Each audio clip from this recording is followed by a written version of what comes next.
Flight mode पे या silent mode पे रखते हैं। एक बार चेक कर ले, कई बार बेध्यानी हो जाती है।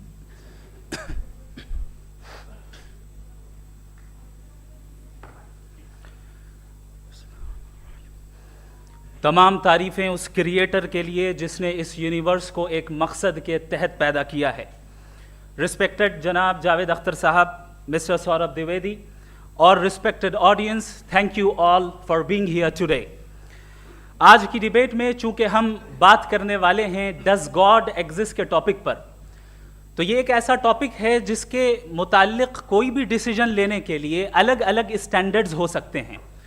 लिहाजा डिबेट के शुरू में ये ज़रूरी है कि हम ये जान लें कि आज के इस टॉपिक में कौन सा स्टैंडर्ड सही होगा और कौन सा गलत होगा। सबसे पहला स्टैंडर्ड जिसे मैं समझता हूं कि हमारे रिस्पेक्टेड जनाब जावेद अख्तर साहब बड़ी तेज़ी के साथ उसकी तरफ लपकेंगे, वो है साइंस। जबकि साइंस दर हकीकत खुदा के एग्जिस्टेंस को डायरेक्टली साबित करने या उसके एग्जिस्टेंस को डिनाई करने के लिए स्टैंडर्ड नहीं बन सकती। और उसकी वजह क्या है, ये मैं नहीं कह रहा, ये वो लोग कह रहे हैं जो साइंस के एक्सपर्ट्स हैं। नेशनल एकेडमी ऑफ साइंस कहती है science doesn't have the processes to prove और disprove the existence of God. Why? क्योंकि साइंस का ताल्लुक एम्पेरिकल एविडेंस से है और एम्पेरिकल एविडेंसेस का ताल्लुक हमारे नेचुरल और फिजिकल वर्ल्ड से है, जबकि गॉड नॉन फिजिकल और सुपर नेचुरल रियलिटी है। लिहाजा नॉन फिजिकल रियलिटी को आप उस टूल के साथ नहीं चेक कर सकते जिसका काम फिजिकल रियलिटी को तलाश करना है। लिहाजा आज इस डिबेट में गॉड की एग्जिस्टेंस को साबित करने या उसे डिनाई करने में साइंटिफिक एविडेंस को एक्सेप्ट नहीं किया जाएगा। दूसरा स्टैंडर्ड हो सकता है रेविलेशन, कि रेविलेशन के जरिए हम ये साबित करें कि गॉड एग्जिस्ट करता है या नहीं। लेकिन ये स्टैंडर्ड भी आज इररेलेवेंट है। क्यों? क्योंकि रेविलेशन मेरे नज़दीक सोर्स ऑफ नॉलेज है, वैलिड सोर्स ऑफ नॉलेज है, लेकिन हमारे जावेद अख्तर साहब के नज़दीक ये वैलिड सोर्स ऑफ नॉलेज नहीं है। लिहाजा आज की डिबेट में मैं एक भी एविडेंस किसी भी मजहबी स्क्रिप्चर से नहीं दूंगा ताकि जावेद अख्तर साहब के लिए वो अनएक्सेप्टेबल ना हो। तीसरा जो मेयार हो सकता है वो है ऑब्जर्वेशन, कि भाई कोई कहे कि हमें खुदा दिखाओ, अगर है तो दिखाओ, या ये कि खुदा के एग्जिस्टेंस पर एम्पेरिकल एविडेंस दो। तो ये है दर हकीकत गलत टूल का इस्तेमाल करना। ये ऐसा ही है कि जावेद साहब मुझसे ये मुतालबा करें कि मुफ्ती साहब आप मेटल डिटेक्टर के जरिए प्लास्टिक डिटेक्ट करके दिखाएं। अब चूंकि प्लास्टिक डिटेक्ट नहीं हो पा रही है लिहाजा plastic does not exist. No, you are using the wrong tool. इस टूल से प्लास्टिक को डिटेक्ट नहीं किया जाता। लिहाजा मैं समझता हूं कि गॉड के एग्जिस्टेंस पर एम्पेरिकल एविडेंस का मुतालबा करना एक बचकाना मुतालबा है और हमारे रिस्पेक्टेड जनाब जावेद अख्तर साहब इस स्टेज से अब बहुत आगे निकल चुके हैं। अब बचता है एक ही स्टैंडर्ड, और वो स्टैंडर्ड है अक्ल, लॉजिक, रीजनिंग। और यही वो स्टैंडर्ड है जिसके तहत गॉड की एग्जिस्टेंस को साबित किया जाएगा या गॉड की एग्जिस्टेंस को डिनाई किया जाएगा। लेकिन चूंकि ये बहुत इंपॉर्टेंट और सेंसिटिव टॉपिक है, इसलिए लॉजिकल आर्ग्यूमेंट भी ऐसा होना चाहिए जो डेफिनेटिव हो, इनडेफिनेटिव ना हो, जो 2 और 2 4 की तरह बिल्कुल वाजे हो, जिसे लॉजिकली रिजेक्ट करना पॉसिबल नहीं हो। फॉर एग्जाम्पल हम कहें हमारे रिस्पेक्टेड मिस्टर सौरभ साहब, ये एक इंसान है और तमाम इंसान कॉन्शियस बीइंग है। लिहाजा नतीजा क्या निकला, हमारे सौरभ साहब भी कॉन्शियस बीइंग है। क्या ये इनडेफिनेट आर्ग्यूमेंट है या डेफिनेट आर्ग्यूमेंट है? ये डेफिनेट आर्ग्यूमेंट है। ये 2 और 2 की तरह वाजे है, इसमें किसी तरह जो है लॉजिकली इसको रिजेक्ट नहीं किया जा सकता। तो अगर आज हमारे जावेद अख्तर साहब ऐसी कोई अकली दलील और लॉजिकल एविडेंस दें खुदा के ना होने पर जो डेफिनेट भी हो, तो मैं ये ऐलान करता हूं कि यकीनन मैं उस एविडेंस को कबूल करूंगा और उस पर गौर करूंगा। लेकिन साथ में यह भी ऐलान कर देता हूं प्रेडिक्शन के तौर पर कि ऐसा कोई डेफिनेट आर्ग्यूमेंट कोई नहीं पेश कर सकता। दलील हम देंगे और डेफिनेटिव दलील देंगे, लॉजिकल दलील देंगे, ऐसी दलील देंगे जो एंटायर एथिस्टिक वर्ल्ड उसे रेफ्यूट नहीं कर सकती। चलें अब हम एक एग्जाम्पल सोचते हैं। एक सिनेरियो, सिंपल सिनेरियो, तमाम ऑडियंस से गुजारिश है, हम और आप एक आइसोलेटेड आइलैंड पर हैं, ऐसा आइलैंड जहां पे हमसे पहले कोई कभी नहीं गया। चलते चलते आपके सामने अचानक आपने देखा एक पिंक कलर की बॉल पड़ी हुई है। सबसे पहला सवाल आपके जहन में क्या आएगा कि ये बॉल यहां क्यों आई, कैसे आई, ये पिंक कलर की ही क्यों है, कोई और कलर भी हो सकता था, ये इसी शेप में क्यों है, कोई और शेप भी हो सकता था। नेचुरली आप इस तरफ पहुंचेंगे कि कोई ना कोई है जिसने इन स्पेसिफिक प्रॉपर्टीज के साथ इस बॉल को बनाया है और यहां पे रखा है। चूंकि आप जानते हैं कि ये जो बॉल है इसका एग्जिस्ट करना जरूरी नहीं है, ये एग्जिस्ट कर भी सकती थी, नहीं भी कर सकती थी, और एग्जिस्ट करना ही था तो किसी और फॉर्म में करती, किसी और कलर में करती। अब आप इस बॉल को एक्सपैंड करते चले जाएं, एक्सपैंड करते चले जाएं, एक्सपैंड करते चले जाएं, यहां तक कि ये बॉल यूनिवर्स के साइज की हो जाए। बताइए कि क्या साइज के बढ़ जाने से सवाल बदल जाएगा? हरगिज नहीं बदलेगा। अभी भी सवाल रहेगा, ये यूनिवर्स कहां से आया, इन स्पेसिफिक प्रॉपर्टीज के साथ कहां से आया, क्यों आया, किसने बनाया, ये सवाल उस वक्त भी वैलिड रहेगा।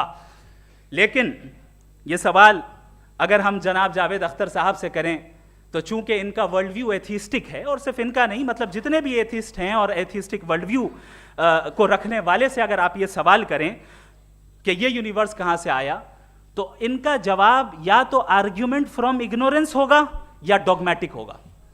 या तो ये कहेंगे कि मुझे नहीं पता कि ये कहां से आया, लिहाजा गॉड डज नॉट एग्जिस्ट, ये आर्ग्यूमेंट फ्रॉम इग्नोरेंस है, या ये कहेंगे कि ये यूनिवर्स खुद ब खुद बन गया। इसका मतलब ये है कि उस बॉल को भी खुद ब खुद बन जाना चाहिए, लेकिन बॉल के ताल्लुक से ये एक्सप्लेनेशन एक्सेप्ट नहीं की जाएगी कि ये खुद ब खुद बन गई, लेकिन यूनिवर्स के ताल्लुक से कर दिया जाएगा। इसे हम दूसरे अल्फाज में डॉगमा भी कह सकते हैं। दूसरी चीज, हमारे जावेद अख्तर साहब जरूर गॉड ऑफ गैप्स की मिसाल भी जरूर देंगे, और मिसाल देंगे कि पहले ज़माने में बिजलियां कड़कती थी तो लोगों ने किसी एक खुदा की तरफ, और बारिश होती थी तो दूसरे खुदा की तरफ मंसूब कर दिया, उनके पास दलील नहीं थी। यह हमारा वर्ल्ड व्यू है ही नहीं, यह हमारा वर्ल्ड व्यू है ही नहीं, क्योंकि नेचुरल फिनोमेना के प्रोसेस की इंटरप्रिटेशन को जान लेने से यह कहां से साबित हो गया कि गॉड एग्जिस्ट नहीं करता है। इस पर मैं इंशाअल्लाह अभी आगे बात करूंगा। आप हजरात ये भी देखेंगे, और मैं ये एक्सपेक्ट करता हूं कि हमारे रिस्पेक्टेड जनाब जावेद अख्तर साहब ज़रूर इमोशनल आर्ग्यूमेंट्स भी देंगे, जो कि एक लॉजिकल फेलेसी है जब बात आती है ट्रुथ को डिसाइड करने में। क्यों?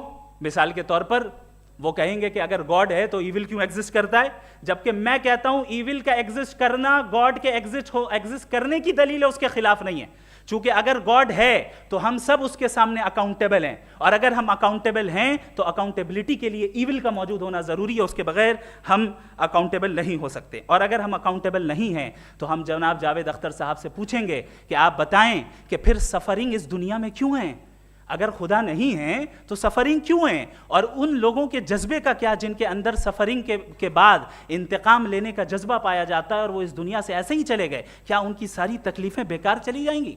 अब आ जाएं उसी एग्जाम्पल की तरफ कि बॉल, मुझसे अगर कोई पूछे इस बॉल को किसने बनाया और या इस एक्सपेंडेड बॉल को किसने बनाया, मैं कहूंगा कि चूंकि ये यूनिवर्स और इस यूनिवर्स की तमाम चीजें कॉन्टिंजेंट हैं। कॉन्टिंजेंट होने का मतलब ये होता है कि जो अपने एग्जिस्टेंस पे किसी के ऊपर डिपेंड करती हो, तो जाहिर है ये यूनिवर्स कॉन्टिंजेंट है। और अगर कोई चीज कॉन्टिंजेंट नहीं है तो मैं रिक्वेस्ट करूंगा कि मुझे दिखा दें कि कौन सी चीज यूनिवर्स में कॉन्टिंजेंट नहीं है, हम भी जरा गौर कर लें और हम भी देख लें।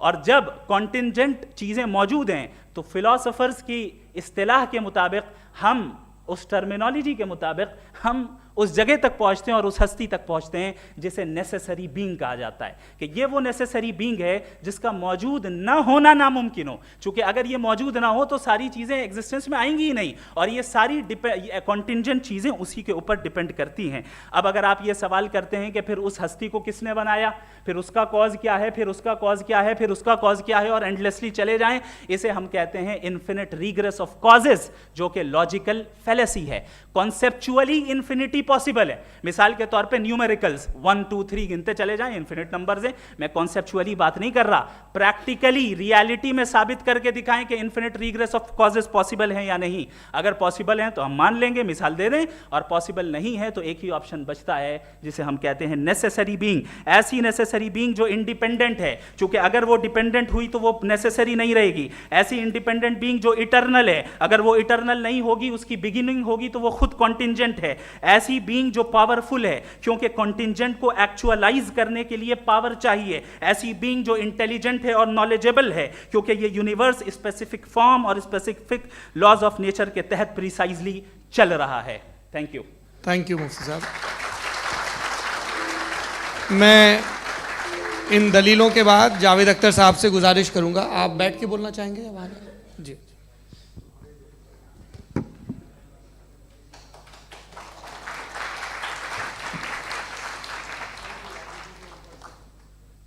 पहले तो मैं मुफ्ती साहब को एक अच्छी खबर देना चाहूँगा कि मेरी नॉलेज साइंस के बारे में बड़ी मामूली है, तो आप फिक्र ना करें उसकी, लेकिन कुछ कॉमन सेंस है मुझ में। देखिए, ये खुदा का तस्वुर कोई नया तस्वुर नहीं है, ये सदियों से रहा है। ये कुछ रिलीजन 3000 साल पुराने होंगे, 4000 साल पुराने होंगे, लेकिन इंसान कोई 10,000 12,000 साल से एग्जिस्ट करता है होमो सेपियन की शक्ल में, और हमेशा कुछ ना कुछ मज़हब रहे। ये मज़हब जाहिलों के नहीं थे, ये मज़हब एक ऐसी ग्रीक सोसाइटी के थे जहाँ बड़े बड़े फिलोसफर्स पैदा हुए। ये मज़हब इजिप्शियंस के थे जिन्होंने पिरामिड्स बनाए थे। ये रोमन्स के थे कि जिनका आर्किटेक्चर और सेनेट यानी पहली बुनियाद डेमोक्रेसी की लिमिटेड थी मगर डेमोक्रेसी थी, ये उन लोगों ने किए थे। तो इनका जो जुपिटर था, रा था, ज़्यूस था, उन्हें उस पर इतना ही एतमाद था जितना आज किसी मजहबी आदमी को अपने खुदा पे होगा। क्रिश्चियनिटी आने से पहले यूरोप में एक मज़हब था जर्मेनिक रिलीजन, उसका एक खुदा था, उसकी एक बीवी थी, उसके 2 बेटे थे, एक बेटी थी। फिर जर्मनी में जब यूरोप में क्रिश्चियनिटी आई तो वो खुदा, उसकी बीवी और पूरे ख़ानदान चला गया। तो हमने अगर हम हिस्ट्री देखें तो खुदा जो हैं वो ज़्यादातर फ़ानी है, वो हमेशा रहे नहीं, और वो जो लोग इन्हें मानते थे उनको आप कहें वो तो जाहिल थे, उन्हें तो कुछ पता ही नहीं था। ऐसा नहीं है, वो अपने वक्त में बड़े काबिल लोग थे और अपने वक्त में उन्होंने बड़े बड़े काम किए हैं, फिलोसफर्स थे, साइंटिस्ट थे, लेकिन उनका मज़हब कहाँ गया, उनके खुदा कहाँ गए? आज जो खुदा हैं दुनिया में लोग उन्हें मानते हैं। आपको क्या मालूम कि कितने बरसों के बाद क्या होने वाला है? हम यूरोप में देखते हैं तो चर्च खाली हैं। तो वक्त के साथ चीज़ें बदलती हैं। जहाँ तक इसका ताल्लुक़ है मज़हबों का, हर मज़हब आपसे एक चीज़ मांगता है, फेथ। ये फेथ क्या चीज़ होती है? What is the difference between faith and belief? ये तो बहुत ही अहमकाना बात होगी कि कोई आदमी कहे साहब अगर खुदा है तो मुझे दिखाइए। ये तो जाहिलाना बात हुई। मैंने तो नॉर्थ पोल नहीं देखा है, मगर मैं मानता हूँ कि नॉर्थ पोल है। मैं क्यों मानता हूँ? इसलिए कि अगर ये दुनिया राउंड है तो उसका कोई टॉप होगा। कुछ लोग हैं जो वहाँ गए भी हैं, कॉमन सेंस कहता है कि ऐसा होगा, सबूत है, गवाह है, रीज़न है। तो ये मेरा फेथ नहीं है। तो फेथ में और बिलीफ में डिफरेंस क्या है? जो मज़हब मांगता है आपसे, हर मज़हब फेथ मांगता है। फेथ का मतलब ये है कि ना कोई गवाह हो, ना कोई सबूत हो, ना कोई रैशनल हो, ना कोई लॉजिक हो, ना कोई प्रूफ हो, मगर तुम एक बात को मानो।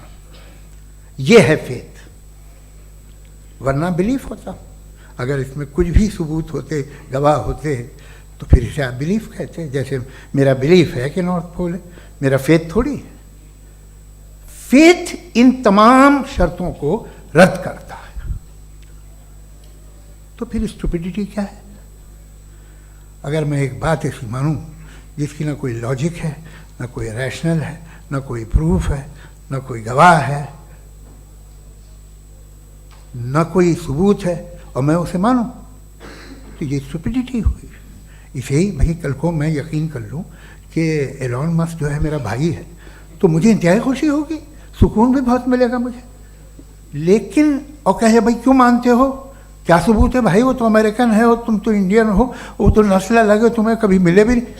साहब देखिए मेरा फेथ है, इस पर बात न किया। फेथ का मतलब ही यह है कि आप प्रूव नहीं कर सकते। अगर आप प्रूव कर सकते हो तो फेथ की ज़रूरत ही नहीं। फिर तो आप बात करेंगे, आप कितनी बहस कर लीजिए, अल्टीमेटली दुनिया का हर मजहब फेथ पे टिका है। और फेथ का मतलब है एक ऐसा यकीन जिसका कोई सबूत, कोई गवाह, कोई रैशनल नहीं। अब आप ये कहें, क्या आप ये क्यों कह रहे हैं कि साहब ये कायनात किसने बनाई? कमाल ये है कि आपने बताया कि एक आइलैंड पे गए और एक बॉल देखी। आपने ये नहीं कहा कि आइलैंड किसने बनाया, आपको सिर्फ बॉल पे हैरत हुई। हमने आइलैंड पे हमने हैरत नहीं की, होते हैं आइलैंड। इसी तरह ये आइलैंड है, सितारे, ये गैलेक्सीज, ये सब आइलैंड हैं, खला में। हम उन्हें टेकन फॉर ग्रांटेड लेते हैं, हम पूछते नहीं किसने बनाए। आपने जजीरे के बारे में भी नहीं पूछा है। मेरी पैदाइश कैसे हुई? क्या मैं प्लान्ड पैदा हुआ था? I was plan to be born, या एक लकी स्पर्म था जो किसी एग से चिपक गया? मेरी पैदाइश रैंडम। और इंसाफ जिसे आप कहते हैं, इंसाफ का तो नेचर से कोई वास्ता ही नहीं। जो आप कहते हैं कि एक दिन इंसाफ मिलेगा, इंसाफ is a human concept, nature में कोई इंसाफ नहीं। अगर शेर हिरन को खा जाता है तो उसे कोई सजा नहीं मिलती। अगर एक आंधी आती है और हरे भरे पेड़ों को उखाड़ के फेंक देती है तो आंधियों की जेल नहीं होती है। नेचर में इंसाफ नहीं, इसलिए मुझे नेचर को इंसाफ की ज़रूरत भी नहीं। नेचर तमाम एक है। अब हम कहें कि साहब ये देखिए जो मैंने खाना खाया था, ये मेरी आँख तो नहीं यूँ कर दिया उसे, तो इसे सज़ा मिलने नहीं, वो सिस्टम है, ऐसे ही चल रहा है। नेचर बग़ैर इंसाफ के है। इंसाफ इज़ अ ह्यूमन कॉन्सेप्ट। तो जो आपसे कहता है कि मैं तुम्हें इंसाफ दूंगा, वो इंसानी जहन की पैदावार है। ये नेचुरल है ही नहीं, ये आसमानी है ही नहीं। नेचर का तसव्वुर, इंसाफ का तसव्वुर। भाई आप साथ मिलते हैं, अब आप लेफ्ट हैंड ड्राइव कर लें, ये क्या है? तमाम सच, तमाम नेकी, तमाम शराफत लेफ्ट हैंड ड्राइव है। वरना क्या होगा, या तो आप क्योस कर देंगे, आपका एक्सीडेंट हो जाएगा, या आप किसी को मार देंगे, या ट्रैफिक जैम हो जाएगा। झूठ, बेईमानी, रिश्वतखोरी, ये तमाम जो है driving on the wrong side, इसके ऊपर कुछ नहीं। ये तो हमने बनाया, जैसे हमने लेफ्ट हैंड ड्राइव बनाई है। ये कॉन्सेप्ट ऑफ इंसाफ जो है ये हमारा है, इसका नेचर से कोई वास्ता नहीं। शेर खा जाता है हिरन को, उसे जेल होती है क्या? कुछ भी नहीं, है ही नहीं। तो ये जो दुनिया के रिलीजन प्रॉमिस करते हैं आपसे इंसाफ, इसी से मालूम होता है कि ये मैन मेड है। ये तसव्वुर कहीं और का है ही नहीं। जो नेचर है, कुछ लोग कहते हैं नेचर ही खुदा है, तो नेचर में तो इंसाफ नहीं कहीं। और आप वादा कर रहे हैं कि तुम्हें मरने के बाद इंसाफ मिलेगा। मुझे अगर मिलेगा तो मैं बहुत खुश हूँगा, लेकिन मैं यकीन नहीं कर पाता हूँ, इसलिए कि मैं फेथ नहीं पैदा कर सकता। The very fact that religions demand faith, इसका मतलब है कि उनके पास जस्टिफिकेशन नहीं है। अच्छा साहब, फिर रिलीजन अगर मॉडरेशन में है, कोई सा भी रिलीजन, वो आप में कुछ खूबियाँ भी पैदा करता होगा। देखिए उससे ये फ़ायदा है, वो फ़ायदा है। अल्कोहल जो है वो ज़्यादातर दवाओं में यूज़ होती है, और एक सर्वे किया गया था अमेरिका में कि लॉन्जिटिविटी किन लोगों की है। तो एक तरफ वो लोग थे जो शराब पीते ही नहीं थे, और एक तरफ वो थे जो एक बोतल शराब रोज़ पीते थे। सबसे ज़्यादा लंबी उम्र उनकी है जो 2 पैक नाप के शराब पीते और खाना खाते हैं। मगर हम शराब को बुरा समझते हैं, मैं भी बुरा समझता हूँ। क्यों? ऐसा होता नहीं। कुछ चीज़ों में आदत होती है कि वो बढ़ती है। आज तक में एक आदमी दूध पीता है, आप 10 साल बाद भी मिलेंगे तो एक ही गिलास पीता होगा। ऐसा नहीं होता, सुबह से दूध पीता रहता है। मिल्कोहलिक मैंने नहीं देखे, अल्कोहलिक होते हैं। ये टेंडेंसी है मजहब की कि वो बढ़ता है, जैसे कैंसर बढ़ता है, जैसे शराब बढ़ती है। कुछ लोग होंगे जो उसे सही तरह से यूज़ करते। मुझे यकीन है कि हमारे मुफ्ती साहब भी उनमें से एक हैं, इनसे बहुत खुशी हुई मुझे इनसे मिलकर। लेकिन कितने लोग हैं कि आज आप देखते हैं दुनिया में जो तबाहियाँ हैं इनमें कितना हाथ है उन लोगों का जो बिलीवर कहते था मजहब ये नहीं कहता, ना कहता होगा, मगर जब ये मजहब पीते हैं तो ऐसे बिहेव करते हैं। थोड़ा सा अगर हो तो शायद बहुत अच्छी बात, लेकिन शराब थोड़ी सी नहीं रहती, उसमें टेंडेंसी है पहले। थोड़ा सा अगर 2-3 कैंसर के सेल हो ना बॉडी में तो आदमी स्लिम रहेगा, लेकिन वो 2-3 सेल नहीं रहते, वो मल्टीप्लाई होते हैं। जावेद साहब टाइम पूरा हो गया। टाइम हो गया तो बस बात खत्म हो गई। अच्छा, मुझे कुछ और कहने को था भी नहीं। जी, मैं पहले जवाबी दौर के लिए इनवाइट कर रहा हूँ मुफ्ती साहब को। Your rebuttal round 1, you have 7 minutes.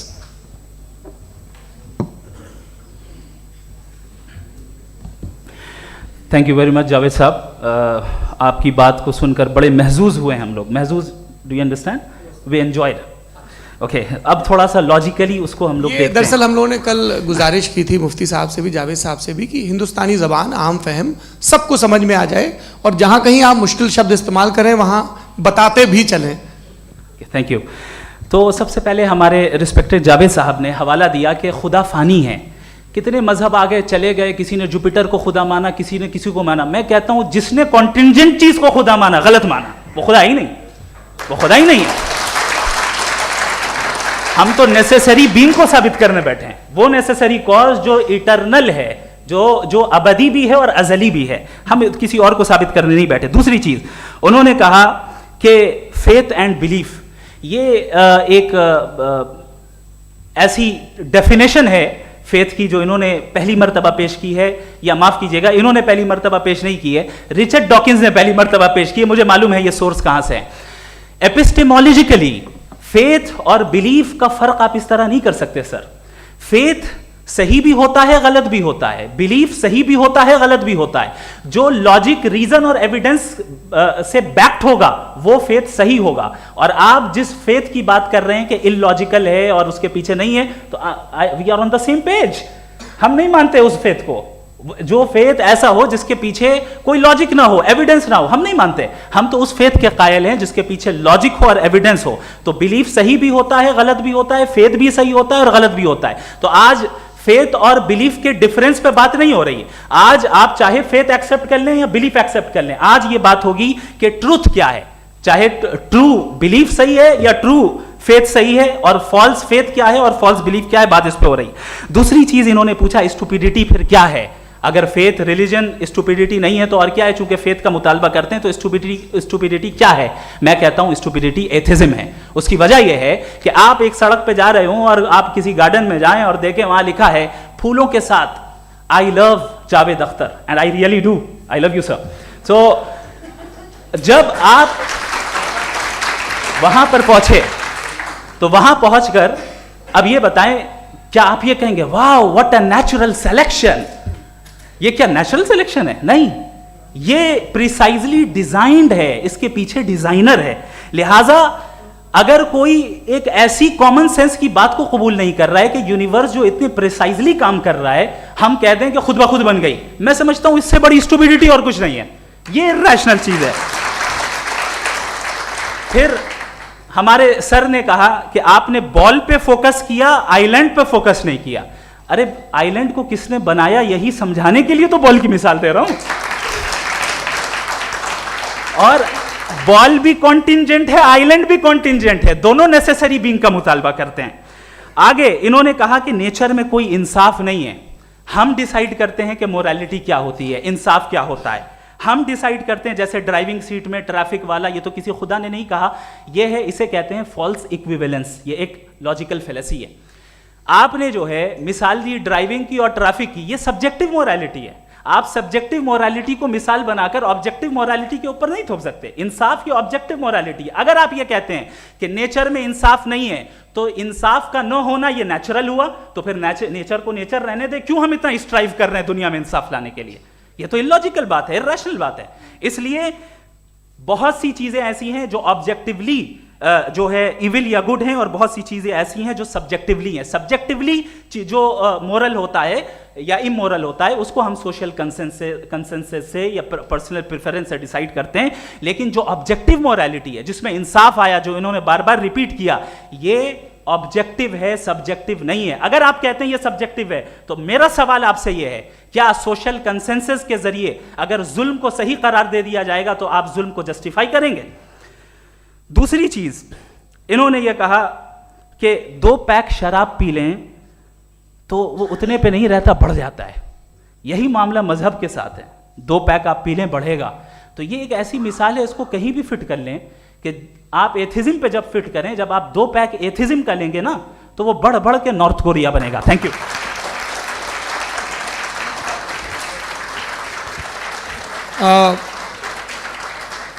First round के रिबटल के लिए मैं जावेद साहब को इनवाइट कर रहा हूं। आपके पास 7 मिनट का वक्त है, रीसेट कर दीजिएगा प्लीज। मुझे इस बात की खुशी है कि मुफ्ती साहब ने भी मान लिया कि नेचर में कोई इंसाफ नहीं है।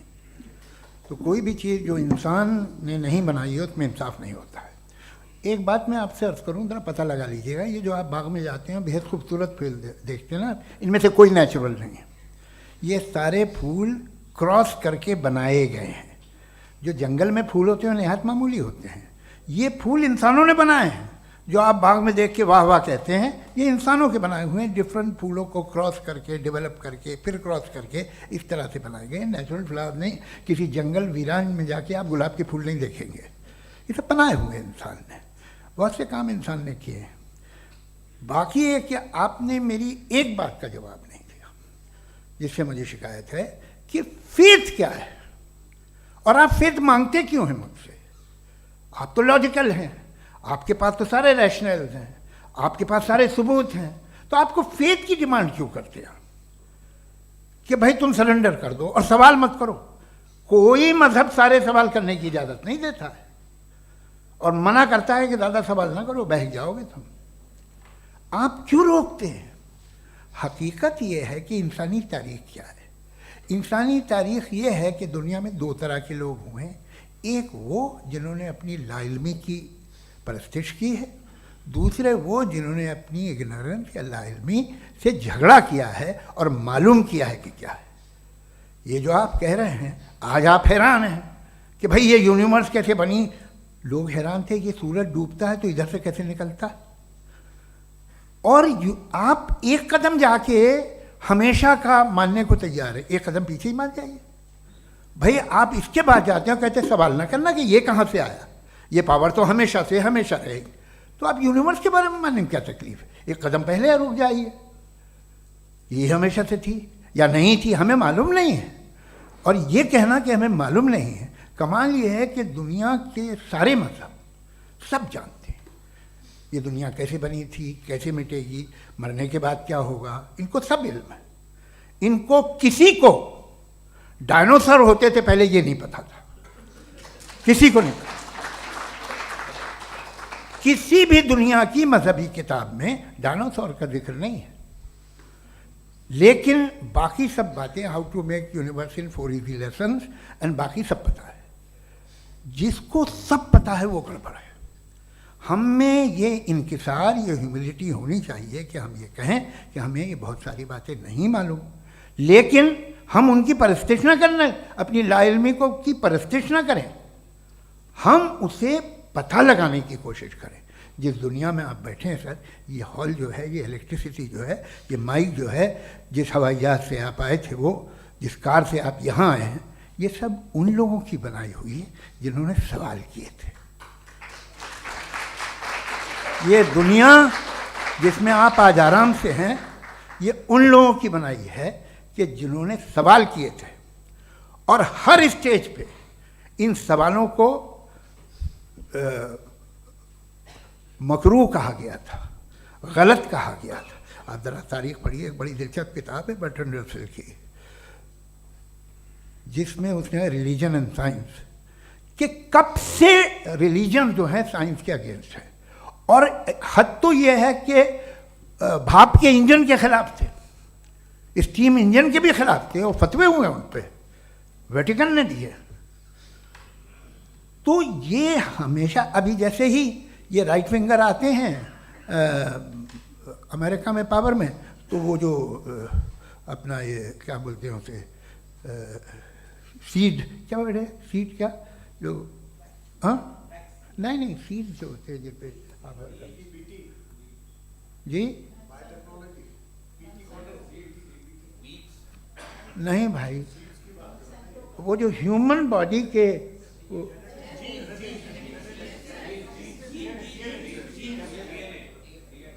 उस पर रिसर्च बंद हो जाती है, रिपब्लिकन नहीं करने देते। अरे भाई इतना डर क्या है तुम्हें? एक ज़माने में बहुत नाराज़ थे ये सारे मजहबी लोग कि ये इंसान तो इंसान बनाने की कोशिश कर रहा है। आपको क्या तकलीफ भाई, बना ले तो बना लेने दो, ये खौफ क्या है? और ये सब आज जो आप कह रहे हैं नामुमकिन है, ये कैसे हुआ? मुझे एक किस्सा याद आता है। जब मैं छठी क्लास में था तो मैं मैथमेटिक्स में बहुत वीक था, तो एक टीचर रख दिया गया, उसने 1 2 3 4 5 6 7 तो सिखा दिया मुझे। वो दिन मैं भूल नहीं सकता हूँ मुफ्ती साहब, जिस दिन उसने ये बताया कि 1/2 क्या होता है और 3/4 क्या होता है, मुझे ऐसा लगा कि मेरा सर बीच से फट जाएगा। यह आदमी कह रहा है कि जो दीवार के अंदर जाओ वॉक करते हुए। आज हंसता हूँ मैं इस बात पे। तो आज जो बातें आपके जहन से बिल्कुल परे हैं और आप हैरान होते हो उन्हें देख के, एक वक्त आएगा कि मामूली लगेंगे। और हुआ है, आपकी इंसानी तारीख ही है। इतनी जल्दी सारे फैसले आप मत कर लीजिए, थोड़ा ये ह्यूमिलिटी रखिए कि भाई ये हमें नहीं मालूम। ये कहने में क्या आ रहा है? ये यूनिवर्स कहाँ तक फैली, ये कब से है और कब तक रहेगी, हमें नहीं मालूम। आपने फैसला कर लिया कब बनी। ये आपके हिसाब से कोई 14 बिलियन ईयर बनी जो समझा जाता है। उससे पहले हजारों करोड़ों अरबों साल तक खुदा बैठा क्या कर रहा था? खामोश बैठा था, ऐसे ही जमाइयाँ ले रहा था। फिर उसे आइडिया है, यार एक काम करते, वक्त अच्छा गुजर जाएगा, यूनिवर्स बनाते। सोचिए, वो तो हमेशा से है ना, मगर यूनिवर्स हमेशा से नहीं है, ये तो बनाई गई है। और उससे पहले क्या था, इनका क्या काम था? कैसी बात है, ये बड़ा आसान है। जो बात हमें आज धीरे धीरे पता चली है, बरसों 2000 और 2500 साल पहले आपको किसी ने बता दिया कि क्या था, आप मान गए, और तब से वही मान रहे हैं जो 2500 साल पहले कहा गया था। सब कुछ बदल गया है, सॉल्व हो रही हैं चीज़ें। अभी साइंस बिल्कुल दावा नहीं करती, या कोई फिलोसफर ये दावा नहीं करता कि हमें सब मालूम, बल्कि वो कहता है कि हमें जितना मालूम होता है उससे ये मालूम होता है कि हमें कितना कम मालूम। तो हम अपनी जहालत से लड़े, उसकी परस्तिश न करें। जी, टाइम है। Thank you so much. मैं तर्कों की श्रृंखला में राउंड 2 के लिए मुफ्ती साहब को आमंत्रित कर रहा हूँ। आपके पास एक बार फिर से 7 मिनट का वक्त है। शुक्रिया। जनाब जावेद अख्तर साहब कई मरतबा दोहरा रहे हैं कि फ़ेथ का मतलब बताइए, फ़ेथ का मतलब बताइए। मैंने बता दिया, फ़ेथ सही भी होता है, गलत भी होता है। और आज हम फ़ेथ पे बात नहीं कर रहे, हम ट्रुथ और डज गॉड एग्जिस्ट पे बात कर रहे हैं। क्या डज गॉड एग्जिस्ट, ये ट्रुथ यानी गॉड है या नहीं है, इसमें से दोनों ट्रुथ क्या है। अब आप उसे फेथ कह लें, बिलीफ कह लें, नॉट माई बिजनेस। उसके बाद आपने कहा कि भाई सवाल करने से मजहब रोकता है। मैं कहता हूं जो रोकता है वो रोकता होगा, मैं नहीं रोकता, बल्कि सवाल करें, सवाल करना चाहिए। सवाल कर करके तो हम आगे बढ़ते हैं, तरक्की करते हैं, और इसीलिए मैं आज यहाँ पे आया हूँ। लेकिन सवाल सिर्फ खुदा से नहीं होगा, आपसे भी होगा। सवाल एथिज्म से भी होगा, सवाल सिर्फ मजहब से नहीं होगा, सबसे होगा। और आज मैं सवाल करूंगा और उम्मीद है कि आप जवाब देंगे। अभी तक आपने वैसे कॉन्टिंजेंसी आर्गुमेंट का कोई जवाब नहीं दिया है। चलें, आपने कहा यूनिवर्स के बारे में इटर्नल क्यों नहीं बोल देते। ये चूंकि लॉजिकली पॉसिबल ही नहीं है कि यूनिवर्स इटर्नल हो। यूनिवर्स एक कॉन्टिंजेंट चीज है जो टाइम एंड स्पेस के पाबंद है, टाइम एंड स्पेस से बाउंड है। जो टाइम एंड स्पेस से बाउंड होगा वो कॉन्टिंजेंट होगा, जो कॉन्टिंजेंट होगा वो उसकी बिगिनिंग हुई होगी, जिसकी बिगिनिंग हुई होगी वो इटर्नल नहीं हो सकता। ये तो कॉमन सी बात है। आपने कहा कि किसी मजहबी किताब में डायनासोर का जिक्र नहीं है। अफसोस कि आज तक किसी मैथमेटिक्स की किताब में मुझे डायनासोर का जिक्र नहीं मिला। तो इसका मतलब मैथमेटिक्स की किताब बेकार है? नहीं, उसका वो टॉपिक नहीं है। रेवलेशन का और मजहबी किताबों का टॉपिक ये नहीं है कि आपको आके बताए साइकिल कैसे बनाते हैं, या आकर ये बताएं कि जो है डायनासोर कब था। वो तो मोरालिटी सिखाने आया है, गॉड के बारे में बताने आया, नॉन फिजिकल रियलिटी की हकीकत को सिखाने के लिए आया। रिलीजियन साइंस को रोकता है? नहीं रोकता, अगर रोकता है तो गलत करता है। रिलीजियन साइंटिज्म को रोकता है, जिसमें हमारे जावेद साहब मुब्तला हैं। साइंस और साइंटिज्म में फर्क है। साइंटिज्म यह है कि आप समझें कि साइंस और साइंटिफिक मेथोडोलॉजी ये नॉलेज को हासिल करने का वाहिद सोर्स ऑफ नॉलेज है, यह है साइंटिज्म। हम इसे रिजेक्ट करते हैं। हम साइंस को तो तरक्की करते हैं, भाई आप हमारी पूरी तारीख कर लें, पढ़ लें तो आपको पता चल जाएगा। बहरहाल ये अलग टॉपिक है। उसके बाद इन्होंने एक लफ्ज़ कहा, वेटिकन ने फतवा दिया। वेटिकन का फतवे से कोई ताल्लुक नहीं है, दोनों कॉन्ट्राडिक्टरी अल्फाज हैं। उसके बाद उन्होंने कहा कि भाई हमें नहीं मालूम, अगर नहीं मालूम तो क्लियरली कह देना कि नहीं मालूम है, इसमें क्या हरज है। तो वही तो मैं कह रहा हूं ना कि आप कह दें कि नहीं मालूम, लेकिन क्लेम क्यों कर रहे हैं कि गॉड एग्जिस्ट नहीं कर रहा है। आप कह दें नहीं मालूम है, हो सकता है हो सकता ना हो, लेकिन आप क्लेम कर रहे हैं। The moment you say God does not exist, this is a claim, and now the burden of proof is upon you too, जैसे हमारे ऊपर है। और क्यों है मैं बताता हूं, क्यों है ये भी मैं बताता हूं। फिलोसॉफिकली जो क्लेम होता है ना, सिर्फ ये नहीं होता कि इंसान कहे पॉजिटिव क्लेम करे और नेगेटिव क्लेम करे तो बर्डन ऑफ प्रूफ नहीं है। आप मिसाल के तौर पे मैं कहूं कि फुला उस कमरे में कोई नहीं है, मैंने एक नॉलेज का क्लेम किया है। उस कमरे में कोई नहीं है, मैंने एक नॉलेज का क्लेम किया। या तो मैं कहूं मुझे नहीं पता, हो भी सकता है नहीं भी हो सकता है, this is not a claim. लेकिन जब मैं कह रहा हूं कि वहां कोई नहीं है, या मैं कह रहा हूं वहां कोई है, दोनों क्लेम है और दोनों के ऊपर बर्डन ऑफ प्रूफ है। हमारे ऊपर भी बर्डन ऑफ प्रूफ है, मैंने कंटिजेंसी आर्ग्यूमेंट दिया, इसे तोड़कर दिखाइए। आखिरी चीज, इन्होंने कहा कि खुदा दुनिया बनाने से पहले 150 साल पहले या करोड़ों साल पहले क्या कर रहा था। अरे हजरत, चलें बहरहाल मैं जवाब दे देता हूं, आप हमारे रिस्पेक्टेड पर्सनालिटी हैं, अगर आप नहीं होते तो मैं इसे एंटरटेन ही नहीं करता। टाइम, ये 100 साल पहले या 100 साल बाद, पहले बाद में अभी, ये वो अल्फाज हैं जिनका ताल्लुक टाइम से है। टाइम शुरू ही हुआ है यूनिवर्स की बिगिनिंग के बाद, तो उसके पहले खुदा क्या कर रहा था? सवाल इलॉजिकल है, ये फेलेसी है। यानी आप ये कह रहे हैं कि यूनिवर्स के बनने से पहले खुदा क्या कर रहा था? टाइम के बनने से पहले, पहले का ताल्लुक टाइम से, टाइम उस वक्त था ही नहीं, तो ये सवाल ही इनवैलिड है खुदा के ताल्लुक से। दूसरी चीज, आर्ग्यूमेंट ऑफ कंटिजेंसी जो मैंने आपके सामने पेश की है, आपने बार बार ये प्रूफ किया और ये कह रहे हैं कि गॉड ऑफ गैप्स। देखिए, पहले नहीं मालूम था, साइंस ने कर दिया। सिंपल्स की मिसाल से मैं समझा देता हूं। जिस गैप्स की आप बात कर रहे हैं ना, साइंस उन गैप्स को जिन चीज के जरिए भी प्रूव करेगा वो कॉन्टिंजेंट ही होगा, अब चाहे वो फोर्स हो, मैटर हो या एनर्जी हो। लिहाजा सवाल हमारा उस वक्त भी वैलिड होगा जब तक कि आप नेसेसरी बीइंग पे ना आ जाएं, और इन्फिनिट रिग्रेस पॉसिबल नहीं है of causes in practical world, तो जाहिर है कहीं रुकना पड़ेगा, जहां रुकेंगे वही खुदा है। दूसरी चीज, आपने ये कहा, क्या कह रहा था मैं, किस पॉइंट को? What? Oh no, after that. Just now.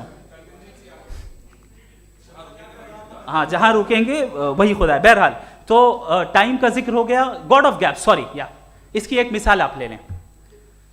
एक कार है, एक साहब ने देखा कि भाई कार जो है उसके व्हील्स कितने अच्छे लगे हुए हैं, सही जगह पे, स्टीयरिंग जो है कितने अच्छे जगह पे लगी हुई है, और सीट्स कितने वेल डिजाइंड है, कितनी प्रिसाइजली ये कार काम कर रही है, तो जरूर कोई ना कोई इसे क्रिएट किया है, किसी ने क्रिएट किया है। अब जावेद साहब आए और कहे, अरे जनाब बोनेट खोलिए, इसमें इंजन है, इंजन इस कार को चला रहा है, hence prove no one has created the car. This is illogical, this is irrational. आपने इंजन के जरिए उस गैप को तो साबित किया, लेकिन क्या उससे कार की जो क्रिएशन है और उसका जो क्रिएटर है ये इम्पॉसिबल हो जाए? ऐसा पॉसिबल है? उसका सवाल खत्म हो जाए, ऐसा पॉसिबल है? नहीं। आपने गैप्स को फिल करके, कॉन्टिंजेंट चीज़ों से गैप्स को फिल करके हमारे ऑब्जर्वेशन को और ब्रॉड कर दिया। अब हमें और पता चल गया कि ये जो कार है इसका सिस्टम कितना ज़्यादा कॉम्प्लेक्स है। पहले कम समझते थे, अब कॉम्प्लेक्सिटी और ज़्यादा वाजे हो गई। अब हमें समझ में आ रहा है कि हमारी सर्टेनिटी और बढ़ गई कि ज़रूर इस कार को किसी ना किसी ने बनाया। यही मामला यूनिवर्स का है। साइंस हमेशा फिजिकल वर्ल्ड की चीज़ों को ही फिल करती जाएगी और फिजिकल चीज़ों से ही करती जाएगी, चूंकि एम्पेरिकल एविडेंस का ताल्लुक फिजिकल वर्ल्ड से है। आप साइंस के जरिए मेटाफिजिकल रियलिटी को कभी साबित नहीं कर सकते। ये रॉन्ग टूल का इस्तेमाल करना है। ये वही काम है कि आप मेटल डिटेक्टर से प्लास्टिक डिटेक्टर करने चलें, जो कि जाहिर है सही नहीं है। Thank you.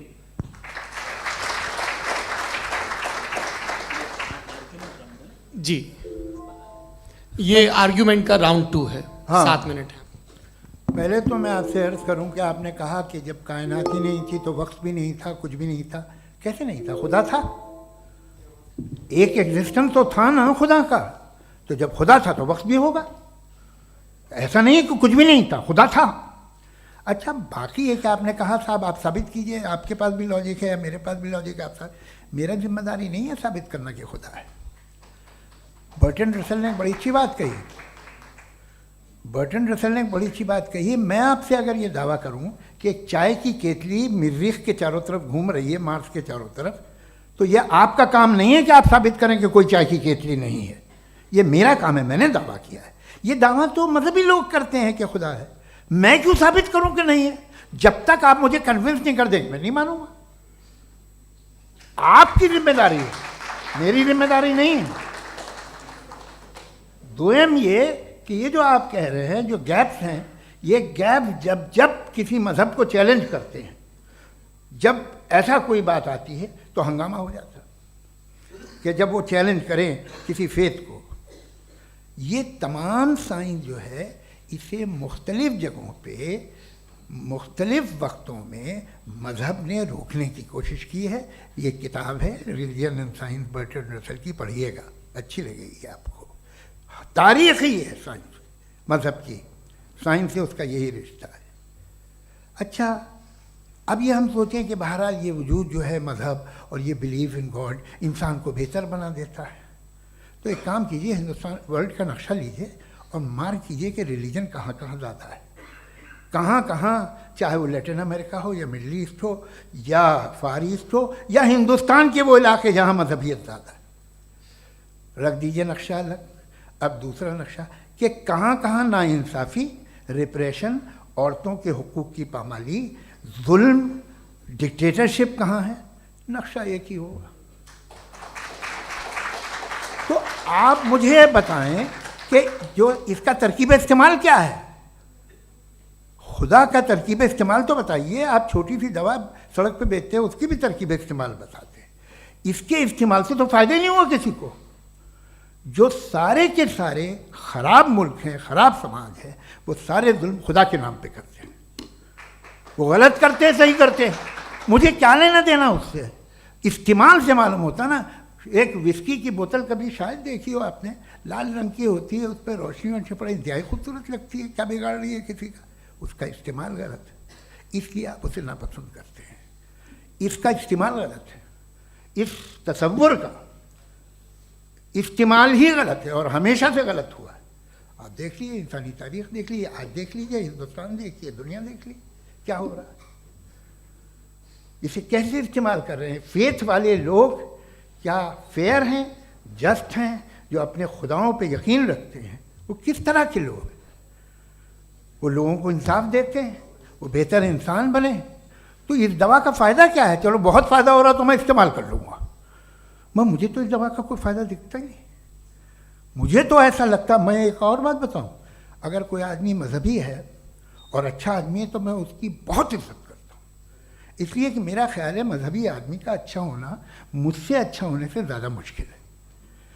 भाई हर चीज़ की एक लिमिट है। आप इतना भाग सकते हैं, इतना नहीं भाग सकते, इतना वज़न उठा सकते, इतना नहीं उठा सकते, इतना दूर देख सकते हैं, इतना दूर नहीं देख सकते। उसी तरह कॉमन सेंस कहता है कि आप में नेकी का भी एक कोटा होगा। अब आप अगर सुबह जाते हैं अपनी इबादत गाह और इबादत करते हैं तो बाहर निकलते हैं तो आप तो यही महसूस करते हैं कि आपने एक बहुत अच्छा काम किया, आपकी नेकी का एक बहुत बड़ा कोटा खर्च हो गया जिससे किसी का कोई फ़ायदा नहीं हो। मैं तो नहीं जाता हूँ, तो मुझे तो किसी को खाना खिलाना पड़ेगा, किसी बेवा की मदद करनी पड़ेगी। मैं अपना कोटा कैसे कंज्यूम करूँ? आप अपना कोटा सारे मजहबी लोग इंतहाई यूजलेस कामों में यूज़ करते हैं। उसके बाद भी अगर आप में बच्ची है थोड़ी सी शराफत, तो भाई वाह क्या बात।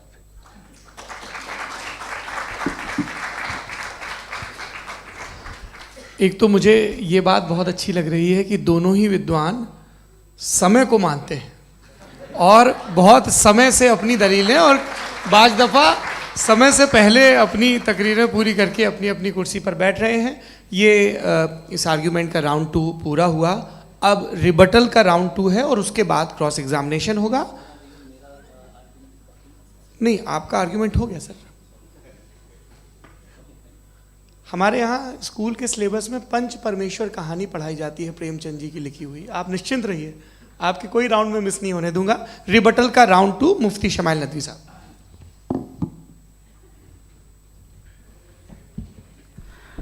असल में जो हकीकी प्रॉब्लम है, असल प्रॉब्लम है वो ये है कि जावेद साहब के पास कॉन्सेप्ट ऑफ गॉड क्लियर नहीं है। इन्होंने कहा कि कायनात से पहले खुदा तो था, तब भी तो टाइम होगा। ये टाइम कायनात का हिस्सा है। हम खुदा, उस खुदा को मानते हैं, नेसेसरी बीइंग का टाइमलेस होना ज़रूरी है, चूंकि वो टाइम का क्रिएटर है। जब उसने टाइम को क्रिएट किया तो वो खुद टाइम पे कैसे होगा? उसने जब स्पेस को क्रिएट किया तो खुद स्पेस में कैसे होगा? अगर वो टाइम एंड स्पेस को पहले से ही उसका पाबंद है तो फिर किस चीज़ को उसने क्रिएट किया? लिहाजा ये सवाल गलत है कि खुदा था तो टाइम होगा। बिल्कुल नहीं, टाइम के पाबंद हम हैं, खुदा नहीं है। हम फिजिकल वर्ल्ड से ताल्लुक़ रखते हैं, वो मेटाफिजिकल रियलिटी है। दूसरी चीज़ इन्होंने मिसाल दी कि चाय की केतली हवा में घूम रही होगी, और पता नहीं शायद वो बर्टन रसल का उन्होंने हवाला दिया। बहरहाल यही प्रॉब्लम है। प्रॉब्लम यही है कि हम चीज़ों के दरमियान डिफ्रेंशिएट नहीं कर पाते हैं। ये जो आपने मिसाल दी ये इमेजिनेशन है, और मैं जो साबित कर रहा हूँ वो लॉजिकल नेसेसिटी है। आप इमेजिन करने आए तो कुछ भी करें, जुपिटर में पिंक एलिफेंट होगा, यूनिकॉर्न होगा, करें, उससे कायनात पे क्या फर्क पड़ता है? उससे आप लॉजिकल नेसेसिटी साबित नहीं कर सकते। मैं तो उस प्राइम कॉज की बात कर रहा हूं, उस नेसेसरी बीइंग की बात कर रहा हूं जिसके बगैर इस कायनात का एग्जिस्टेंस मुमकिन नहीं है। दूसरी चीज, मजहब को साइंस चैलेंज करती है वगैरह वगैरह, ये हमारा टॉपिक ही नहीं है।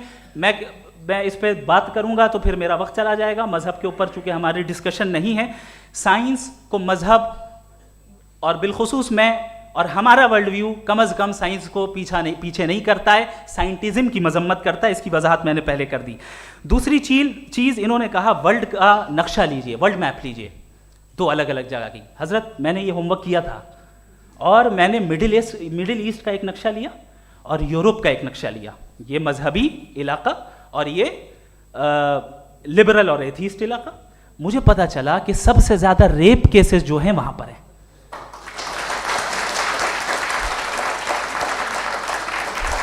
मुझे ये पता चला यूएन की रिपोर्ट के मुताबिक, मैं ये अपने घर से नहीं लेके आ रहा, कि जो वर्किंग वुमेन है यूरोपियन कंट्रीज में, उसमें 81% वुमेन सेक्सुअल हैरेसमेंट का वर्क में शुमार हो रही है। ये मिडिल ईस्ट में नहीं हो रहा है, वो मजहबी लोग हैं इसलिए नहीं हो रहा है।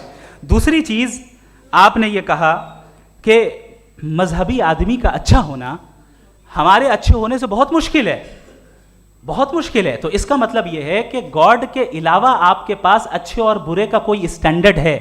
मैं चाहूंगा कि कन्वर्सेशनल स्टाइल वाली डिस्कशन और सेगमेंट पे इसी पे बात कर लेते हैं। Thank you very much.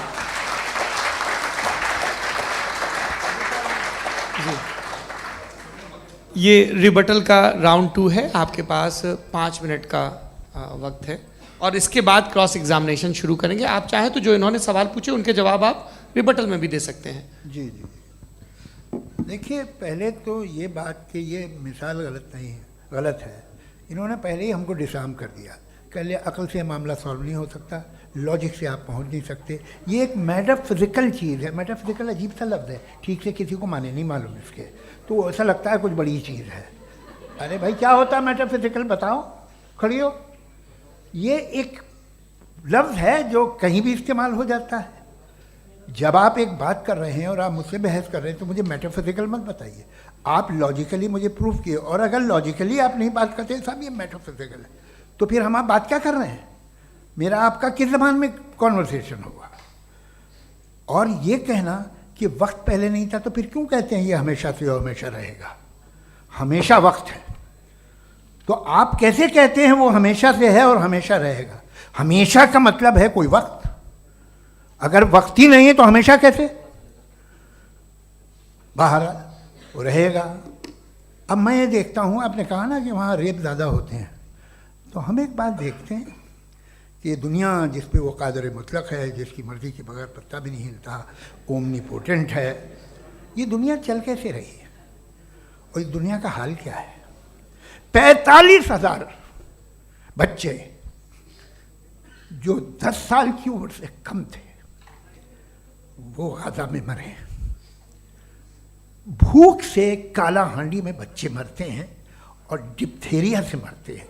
Diphtheria अजीब मर्ज है, गले में जाली बनना शुरू होती है, बच्चा नीला हो जाता है, गरीब का बच्चा, इसलिए कि उपास इलाज नहीं। ये कादर मुतलक है, जो चाहे कर दे।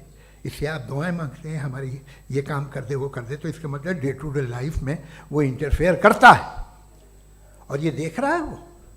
अगर वो वाकई भी है फॉर डिस्कशन सेक, तो मैं जब दुनिया देखता हूँ तो मेरे दिल में उसके लिए कोई इज्जत नहीं पैदा होती।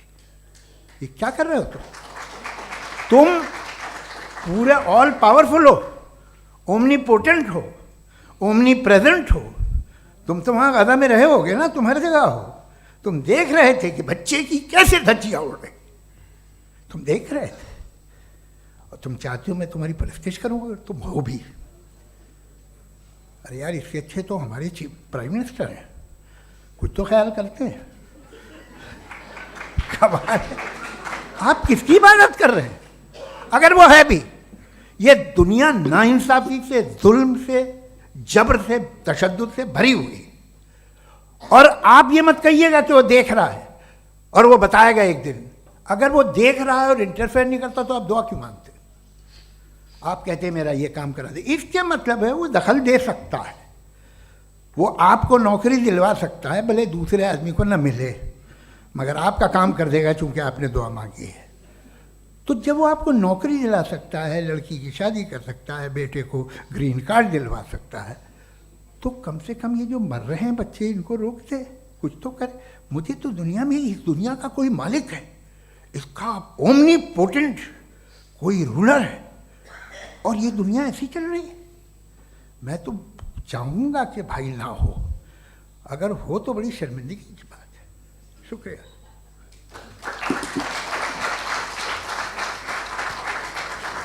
देवियों और सज्जनों, इस बहस के 2 राउंड और 2 रिबटल पूरे हो चुके हैं।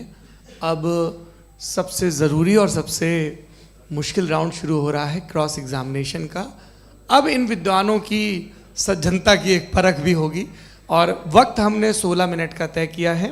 पहला सवाल आप पूछना चाहेंगे? जी बिल्कुल। पहले बोले भी आप माइक ले लीजिएगा हाथ में, ये नीचे से होना चाहिए।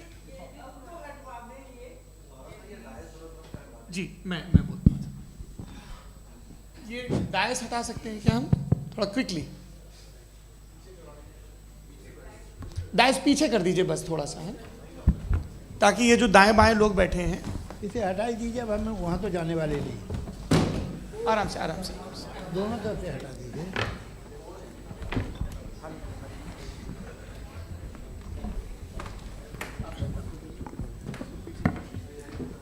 इस बीच आप लोग भी अपने अपने सवाल तैयार कर लें। ये ध्यान रखेंगे कि मैं यहाँ से सवाल लूँगा, आप लोगों को अपना हाथ ऊपर करना है, अपना नाम बताना है और अधिकतम 3 वाक्यों में अपना सवाल पूरा करना है। कई लोग सवाल की जगह भाषण देने लगते हैं, उससे आज बचना है।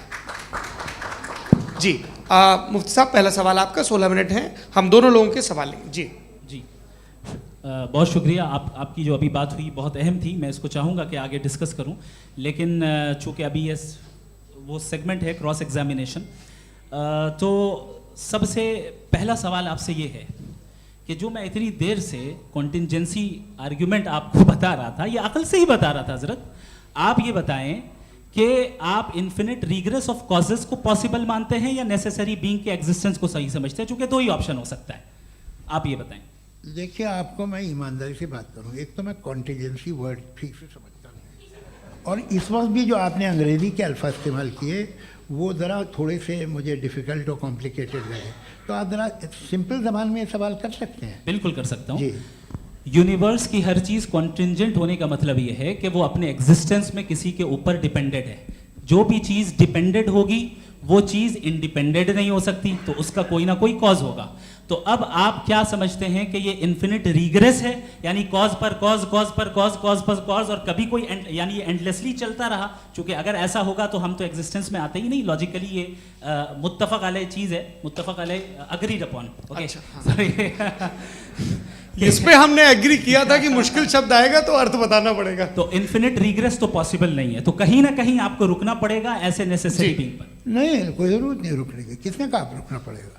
आप रुकते हैं खुदा पे, आप नहीं रुकते। आप कहते हैं वो हमेशा से, जब उस वक्त से है जब वक्त नहीं था। आप कहाँ रुकते हैं कि अब हुआ था वो? आप नहीं कहते। हम क्यों नहीं मान सकते कि यूनिवर्स जो है और बल्कि मल्टीवर्सेस जो है वो हमेशा से हैं, वो बनती है, बिगड़ती है। एक हमारे यहाँ एक चीज़ है ब्लैक होल, वो समेट लेता है वापस, फिर ब्लास्ट होता है, फिर फैल जाता है। और इसमें हमारी तो खैर कोई औकात ही नहीं है इंसान की। एक छोटे से ज़र्रे पे हम 50-60 साल की उम्र रखते हैं, जो करोड़ों अरबों साल की कायनात है उसमें, और पैदा भी नहायत ही बेहुदा वजह से हुए थे। तो इसमें ये सोचना कि इसकी वजूहात और ये क्यों है, ये डिपेंडेंट है, ये हम देख रहे हैं। क्या मालूम, आप सोचिए कि ये जो फैल रही है कायनात, ये कहाँ फैल रही है, ये कहाँ जा रही है, और ये फैल क्यों रही है? अरे बना ली थी तुमने, रुको भैया, हाँ काफ़ी है। ये फैल क्यों रही है? ये और कौन सी कायनात जिसे मैं दूरबीन से देखता हूँ तो 2 बिलियन लाइट ईयर पे है, उससे मेरा कोई वास्ता ही नहीं है। 2 बिलियन ईयर यानी अगर मैं 80,000 माइल्स पर सेकेंड से चलूँ तो 20 करोड़ साल में वहाँ पहुँच जाऊँगा। इसकी ज़रूरत क्या थी? ये दुनिया, ये कायनात तो इंसान अशरफुल मखलूक़ात के लिए बनाई गई ना। तो ये सब ये टर्म समझ में नहीं आया। इसमें कोई ख़ास समझने वाली बात थी भी नहीं। ये जो अल्टीमेट कहा यह जाता है कि ये जो पूरी यूनिवर्स है, ये जो दुनिया है, ये इंसान के लिए बनाई गई। अच्छा, ये सब इंसान के लिए। क्यों साहब, सही है ना? बिल्कुल, लेकिन इसका ये मतलब नहीं कि किसी चीज के पीछे रीजन आपको नहीं पता तो रीजन नहीं है। इसे कहते हैं नहीं, मुझे नहीं पता, लेकिन मेरी जिम्मेदारी नहीं है। वो बिल्कुल सही कहा था उसने, बर्टन रसल ने। आपने उसे मजाक में टाल दिया कि भाई आप एक दावा कर रहे हैं, मैं क्यों कहूँ कि ये गलत है दावा? आप प्रूफ कीजिए, मेरे पे जिम्मेदारी ही नहीं है, मैंने थोड़ी कहा है। आप प्रूफ कीजिए कि ये सही है। आप आर्ग्यूमेंट ऑफ कंटिंजेंसी का जवाब ही नहीं दे रहे हैं। पूछना चाहेंगे? आप सवाल पूछना चाहेंगे मुफ्ती साहब से? क्योंकि ये क्रॉस एग्जामिनेशन का दौर है। आप जैसे पहले बोल रहे थे फेथ को लेके कुछ। मैं ये पूछना चाहूँगा कि खुदा ने जो भी रेवल्यूशन किए हैं, एक मज़हब के नहीं बहुत से मज़हबों में किए हैं, अलग अलग रेवल्यूशन है। कहीं कुछ एक बातें हैं, कॉन्ट्रडिक्शन भी है आपस में, कहीं कुछ आप कर सकते हैं, कहीं कुछ नहीं कर सकते। ऐसा नहीं है कि सबकी कोड ऑफ मॉरल एक है। तो ये किस्सा क्या है? अब आप ये देखिए कि मुझे कभी कभी लगता है कि ये जो फुटबॉल फाइनल होता है, लाखों लोग होते हैं, फिर वो टीवी कवर कर रही करोड़ों लोग, अगर उसमें खुदा की एक बूमिंग आवाज़ आ जाती, मैं गॉड हूँ, तो सारे लोग अभी सुन लेते और टीवी पे भी सुन लेते, किस्सा खत्म होता। ये इतनी राजदारी क्या है कि तुम सामने कुछ तो सबूत दे दो हमें सॉलिड। ये कह रहे साहब ये यूनिवर्स कैसे बनी, इससे मसला क्या हल होगा? मैं पूछूंगा आपसे खुदा कैसे बना? क्यों नहीं पूछूंगा कैसे बना?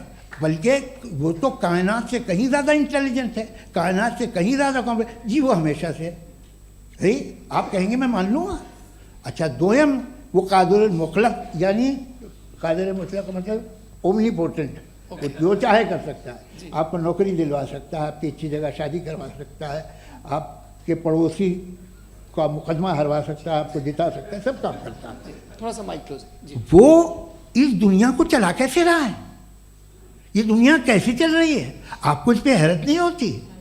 या क़यामत के बाद कभी एक जस्टिस होगा, जब ये बच्चा मर चुका होगा जिसकी धज्जियाँ उड़ गई बम से, इसको इंसाफ मिलेगा तब? अच्छा, अब जवाब दूं? हाँ दीजिए। मैं वही इसीलिए आप की तरफ आता। सबसे पहले आपने रेवलेशन और स्क्रिप्चर्स की बात की, इस पे मैं बात कर सकता हूँ लेकिन आज नहीं करूंगा चूंकि वक्त कम है, कभी और इस पे डिस्कस करेंगे। मैं तैयार हूँ उस पे भी बात करने के लिए। ये क्योंकि अभी हमारा से topic- राउंड 2 की भूमिका तय हो रही है। Does God exist round 2? जी चूंकि आज गॉड के एग्जिस्टेंस पे बात है तो मैं उसी के रिलेटेड जो है आपके सवालात को एंटरटेन भी करूंगा और मैं भी पूछूंगा। आपने कहा कि आपने साबित ही नहीं किया, जबकि आर्ग्यूमेंट ऑफ कॉन्टिंजेंसी बुनियादी आर्ग्यूमेंट है। आप मुझे कॉन्टिजेंसी का मतलब बताइए, आपका मतलब क्या कॉन्टिजेंसी? कॉन्टिंजेंसी का मतलब यह हुआ कि हर वो वजूद जो किसी भी चीज का पाबंद है, हर वो वजूद या हर वो चीज जो अपने एग्जिस्टेंस में किसी भी चीज के पाबंद है और उससे बाउंड है, उसको उसकी ज़रूरत है, उस पर डिपेंड करती है, तो जाहिर सी बात है कि उसका कोई ना कोई कॉज होता है। ये तो अक्ल की बात है, ये आप रीजनिंग की बात करते हैं, मैं वही कर रहा हूँ। दूसरी चीज़ आपने ये बात कही कि इतने बिलियन लाइट ईयर्स दूर है, उसका मेरा क्या लेना देना। फिर मेरे ख्याल से आपको ये नहीं कहना चाहिए I think therefore I am an atheist. आपको सोचना चाहिए, सिर्फ आप एक लिमिटेड दायरे में रहकर नहीं सोचें बल्कि बाहर निकलकर सोचें। आपने तीसरा सवाल किया, आपने 2-3 सवाल एक साथ किए। ऐसी बातें ना कीजिए, कुत्तों को इतराज हो जाएगा आप पे कि आप कुछ भी सोचें। ये इजाज़त आपको है नहीं, मुझे है।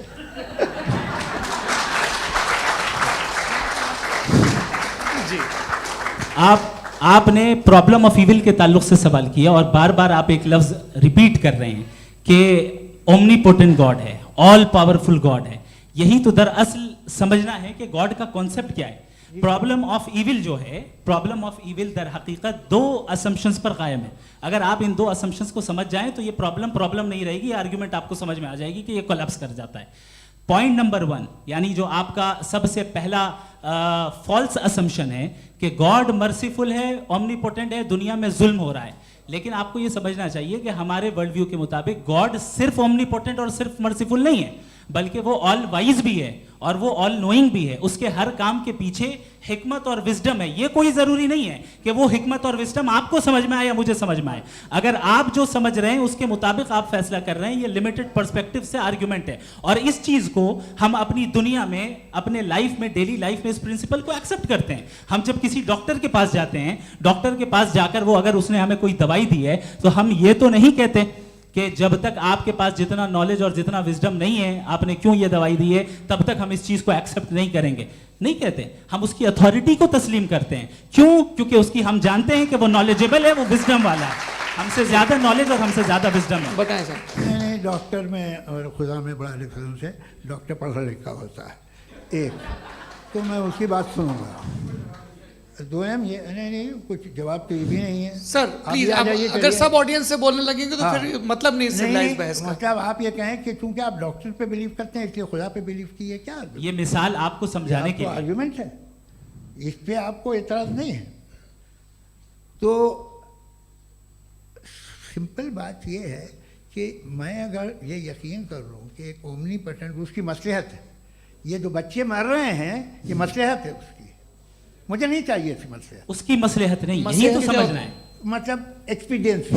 अच्छा, इस आपने अभी मेरी बात पूरी सुनी नहीं। मैंने कहा आपका पूरा आर्ग्यूमेंट 2 फॉल्स असम्पशंस पर है। एक फॉल्स असम्पशन मैंने बता दिया, दूसरा फॉल्स असम्पशन ये है कि इस दुनिया में इविल के होने का कोई गुड रीजन नहीं है, जबकि हमारे पास बाज रीजंस मौजूद हैं, हमारे पास बाज वजूहात मौजूद हैं। अगर इस दुनिया में इविल ना हो तो आप गुड को डिफाइन कैसे करेंगे? अगर जुल्म ना हो आप इंसाफ को समझेंगे कैसे? अगर तारीकी ना हो तो आप लाइट को समझेंगे कैसे? बहुत अच्छे। अभी और सुन लें, अभी और बाकी है। ये तो बात बहुत पसंद आई साहब मुझे कि जब तक रेप ना हो तब तक औरतों की इज्जत का ख्याल आपने मेरा जवाब पूरा सुना ही नहीं। जब तक के बच्चों का कत्ल ना किया जाए तब तक आपको बच्चों की मासूमियत की इज्जत है। आपने पूरा जवाब सुना ही क्या नहीं। बात है, क्या आपने नुक्ता निकाला हुआ? आपने पूरा जवाब सुना ही नहीं। आप सुन लें, मेरी बात सुन लें। ये मैंने आपको एक चीज बताई। दूसरी चीज, इस दुनिया में हम आए हैं टेस्ट के लिए, हमारा टेस्ट हो रहा है और हर इंसान का अलग अलग अंदाज में टेस्ट होता है। और इस दुनिया में अगर इविल मौजूद है तो वो इविल जरिया है हमारे अंदर ह्यूमन नोबल क्वालिटीज को डेवलप करने का और अलग अलग फील्ड में प्रोग्रेस करने का। और अगर हमारे अंदर और इस दुनिया में इविल नहीं होता तो बताइए टेस्ट का मतलब क्या होता? अगर मैं अपने स्टूडेंट को एमसीक्यूज दूं और उसमें सिर्फ राइट आंसर लिख कर दे दूं और कहूं तुम्हारा टेस्ट हो गया, ये मीनिंगलेस है। इस दुनिया में अगर हम टेस्ट के लिए आए हैं तो जाहिर है गुड एंड इविल दोनों मौजूद है। तो अगर गुड एंड इविल दोनों मौजूद है तो ये इविल भी खुदा का बनाया हुआ है। जी हाँ, खुदा का बनाया हुआ है, लेकिन अच्छा, चलो अच्छी बात। जी बिल्कुल, तो बिल्कुल खुदा ने मतलब बनाया है। अभी तो ये है कि जो मेजॉरिटी है दुनिया में वो इविल है, तो ये खुदा एक्चुअली इविल के साइड पे लग रहा है मुझे। बिल्कुल भी नहीं, मैं बताता हूँ। मेजॉरिटी में तो वो है। क्या बात कर रहे हैं भाई आप? मैं बहुत कोई भी जो मुंसिफ होगा, चाहे आपका अपना घर हो जिसके आप सबसे बड़े हैं, चाहे आपकी ऑर्गेनाइजेशन हो जो आप चलाते हैं, वहाँ पर आप इवल रखेंगे साबित करने को कि बाकी लोग शरीफ हैं। मेरी बात सुनिए, क्या ये आर्ग्यूमेंट ही गलत है? अगर कि जब तक के कोई इवल नहीं होगा तब तक के शरीफ आदमी शरीफ नहीं लगेगा। अगर एग्जामिनर गलत ऑप्शन दे रहा है तो एग्जामिनर इविल नहीं हो गया, जो गलत ऑप्शन को सेलेक्ट कर रहा है वो फेल होगा। क्रिएटर ने इविल को बनाया है लेकिन वो इविल नहीं है। अच्छा सुनिए मेरी बात, हाँ। Let me complete sir. जी जी। क्रिएटर ने इविल को बनाया है टेस्ट के लिए, वो इविल नहीं है। इविल वो होगा जो उसे इख्तियार करेगा। छुरी को बनाने वाला गलत नहीं होता है, छुरी का गलत इस्तेमाल करने वाला गलत होता है। रेप को कैसे गलत इस्तेमाल करते हैं? रेप इंसान के फ्री विल का नतीजा है। ये रेप कैसे गलत इस्तेमाल होता है? ये मुझे अब सुन लें, अब सुन लें। गलत इस्तेमाल होता है। हाँ मैं बता रहा हूँ ना, कैसे गलत मैं बता रहा हूँ जी। कि जो इविल इस दुनिया में मौजूद है उसके कई सारे तरीके हैं। एक तरीका इंसान का अपना फ्री विल है। अब अगर कोई रेपिस्ट रेप कर रहा है तो इसका गॉड का कसूर नहीं है, वो अपने फ्री विल का गलत इस्तेमाल कर रहा है, उसको सजा मिलनी चाहिए। अच्छा। और उसी के लिए जहन्नम बनाई गई है। ये फ्री विल का भी बड़ा चक्कर। आप जब कोई बुरा काम करते हैं या कोई बुराई होती है तो ये कहा जाता है कि ये फ्री विल है। 7 billion free wills are moving on this planet. 7 billion free will. और एक आदमी अपनी फ्री विल से मुझे कत्ल कर दे तो मैं खुदा की मर्जी से मरा हूँ कि इसकी फ्री विल की वजह से? मेरी मौत खुदा के हाथ है या ये फ्री विल वाले के हाथ है? खुदा ने फ्री विल का निजाम बनाया है और उस निजाम का गलत इस्तेमाल करके कोई आपको मार रहा है, इस्तेमाल करके मेरा कत्ल कर देता है। अब मेरी मौत का जिम्मेदार कौन है? वो इंसान जिम्मेदार है। वो इंसान। जी। तो ये कहना कि और उसको सजा मिलेगी। तो अब आप आगे चलिए कि ये तय करना कि अल्लाह ही या खुदा, सॉरी अल्लाह ने, खुदा ही जिंदगी देता है, खुदा ही मौत देता है, ये गलत है। बिल्कुल गलत नहीं है। हाँ, नहीं, निजाम उसी ने बनाया फ्री विल का। निजाम मौत और हयात का उसी ने बनाया। You are contradicting yourself. अभी आपने कहा कि एक आदमी ने फ्री विल से आपको मार दिया, इसमें उसे फ्री विल दी गई थी, उसने गलत इस्तेमाल किया। 7 billion free wills are moving on this planet और आप चाह रहे हैं कि मैं सिर्फ खुदा का ध्यान करूं। ये 7 बिलियन फ्री विल्स को मुझे लुक आफ्टर करना पड़ेगा कि नहीं? ये तो तबाहियां कर रही हैं और तबाहियां ज़्यादा हो रही हैं। बिल्कुल। तो अगर आप बताएं अगर खुदा नहीं है फॉर एग्जाम्पल, तो आप इविल को कैसे डिसाइड करेंगे? यानी how can you define evil objectively without God? देखिए, दुनिया में 2 तरह के जानवर हैं। एक जो अकेले रहते हैं जंगल में और एक जो ग्रुप्स में रहते हैं। ग्रुप में जो भी रहेगा, चाहे वो आपका फाउंडेशन हो, चाहे कोई क्लब हो, चाहे कोई पॉलिटिकल पार्टी हो, चाहे कोई यूनिट हो, उसमें आपको इंटरैक्ट करने के रूल बनाने पड़ेंगे। यानी लोग तय करेंगे। लोग तय करेंगे। अगर लोगों ने ये तय किया कि किसी का रेप करना सही है, आप जस्टिफाई करेंगे? नहीं, आपका फाउंडेशन तो ये हो गया ना कि लोग ही विल डिसाइड करेंगे। नहीं, अरे दुनिया में ऐसे ग्रुप्स हैं जो रेप को जायज़ मानते हैं सर्टेन हालात में। मैं डिटेल में नहीं जानूंगा, आप भी जानते हैं। ये जो आईसिस वाले थे, इन्होंने क्या किया था, तो उन्होंने क्या किया उसका खुदा से कोई ताल्लुक नहीं है सर। मैंने सिंपल सवाल किया कि इविल को आप डिफाइन करते कैसे हैं? आइए वापस आइए जी। आप साथ में तभी रह सकते हैं जब कुछ आप ऐसे उसूल डेवलप करें जिसमें हर एक का बेसिक तहफ़्फ़ुज़, हर एक का बेसिक राइट हो और हर एक को कोई आराम मिले। यही तरीक़ा है किसी भी ऑर्गेनाइजेशन जिसमें एक से ज़्यादा लोग हैं और वो ऐसे चलती है ज़िंदगी। उसमें अगर आप गड़बड़ करेंगे तो तबाही होगी, नुकसान होगा, बर्बादियाँ आएंगी। और अगर उसमें आप घर ले लीजिए ना, एक हस्बैंड है, एक वाइफ है, बच्चे हैं, वालदा भी हैं, 2 बहनें भी हैं, एक भाई भी है। अब इसमें कोई निज़ाम आपको चाहिए साथ में रहने का, और एक दूसरे पे भरोसा रहे, एक दूसरे के बहीख्वाह हों, एक दूसरे की मदद करें, ऐसी जिंदगी। सर आपकी बात आ गई, आप ये कह रहे हैं कि लोग डिसाइड करेंगे क्या सही है क्या गलत है, यही है मेजॉरिटी डिसाइड करेगी क्या सही है क्या गलत है? अरे भाई बिल्कुल। मेजॉरिटी अगर ये कहे कि नाजी जर्मनी के साथ जिस तरह मेजॉरिटी थी कि जेनोसाइड करना सही है, आप जस्टिफाई करेंगे? उस वक्त आपका ये सवाल सिर्फ है, उसके बाद क्लोजिंग। हाँ, उस वक्त प्लेनेट पे जो लोग थे, उनमें कितने लोग हिटलर को सही समझते? अच्छा, प्लेनेट की मेजॉरिटी तय करेगी, सोसाइटी की नहीं। प्लेनेट की मेजॉरिटी गॉड के एग्जिस्टेंस को सही मानती है, आप क्यों नहीं मानते? ये हेलो हेलो हेलो, ये क्रॉस क्वेश्चन का राउंड यहाँ पर समाप्त होता है। और ये बड़ा अच्छा है कि इस तरह से फ्रेगमेंट कर दिया गया है ताकि जो मरकरी ऊपर जा रहा है नीचे जवाब आ दे जाए। दूं। जी, प्लेनेट की ज़्यादातर मेजॉरिटी कुछ दूसरे मजहबों के खुदा को मानती है। आप उन्हें क्यों नहीं, आप तो मेजॉरिटी की बात कर रहे अच्छा, हैं। ये मैंने क्लोजिंग majority की बात- आप ये कह रहे हैं इविल और गुड को डिसाइड मेजॉरिटी करेगी, मेजॉरिटी जो कर दे वो सही हो जाएगा। अरे क्लोजिंग इसको जैसा आप ही लोगों ने तय किया है उसी फॉर्मेट को फॉलो कर लेते हैं। हाँ भाई, मैंने तो भले लोगों पे एतबार किया और तब मॉडरेशन तय किया। जी, आपके पास 5 मिनट का वक्त है, क्लोजिंग आर्ग्यूमेंट है, उसके बाद हम ऑडियंस से क्वेश्चन आंसर लेंगे जावेद साहब के क्लोजिंग आर्ग्यूमेंट के बाद। ओके, टाइम स्टार्ट्स बहुत शुक्रिया जी। हमारा जो टॉपिक है डज गॉड एग्जिस्ट, मैं इस पे इतने एकेडमिक तैयारी करके आया था, मुझे था कि मैंने सोचा था कि कई सारे मैं आर्ग्यूमेंट्स दूंगा, लेकिन वक्त की भी किल्लत और जावेद साहब बार बार इधर उधर चले जा रहे थे तो उसको भी थोड़ा एंटरटेन करना पड़ गया। डज गॉड एग्जिस्ट पे मैं एक ही आर्ग्यूमेंट दे पाया, आर्ग्यूमेंट्स बहुत हैं और डेफिनेटिव आर्ग्यूमेंट्स हैं, और मेरे आर्ग्यूमेंट को किसी एक राउंड में भी इन्होंने एंटरटेन नहीं किया और रेफ्यूट नहीं किया, एक राउंड में भी नहीं, एक राउंड में भी नहीं, कौन सा? और ना ही अभी आपका क्लोजिंग आर्ग्यूमेंट आएगा नहीं, वो उसमें। बता देना। Argument of contingency sir. अरे मैं आपसे कई बार कह चुका हूँ कंटीजेंसी का मतलब अब मैं कैसे सर, समझाऊं प्लीज, आपको, और आपस में हाँ, आप और प्लीज, कितने प्लीज। आसानी से समझाऊं मैं, मुझे तो नहीं समझ में आ रहा है। बस आप अपनी- sir, argument sir, of contingency Urdu में बोल सकते हैं। हाँ, आप अपनी बात पूरी कर लें जी। आखिरी 4 मिनट। दूसरी चीज, just a minute please ma'am, can I talk? दूसरी चीज ये है कि आपने एक तो इसका जवाब नहीं दिया, दूसरा आपने गॉड के ना होने पर कोई डेफिनेटिव आर्ग्यूमेंट नहीं दिया, सिर्फ मजहब पे बात कर रहे हैं आप। मजहब तो आज हमारा टॉपिक ही नहीं था, आज तो हमारा टॉपिक हो, आप मजहब से ले लेकर आईएस तक चले गए। भाई हमारा क्या ताल्लुक है उससे? We condemn them.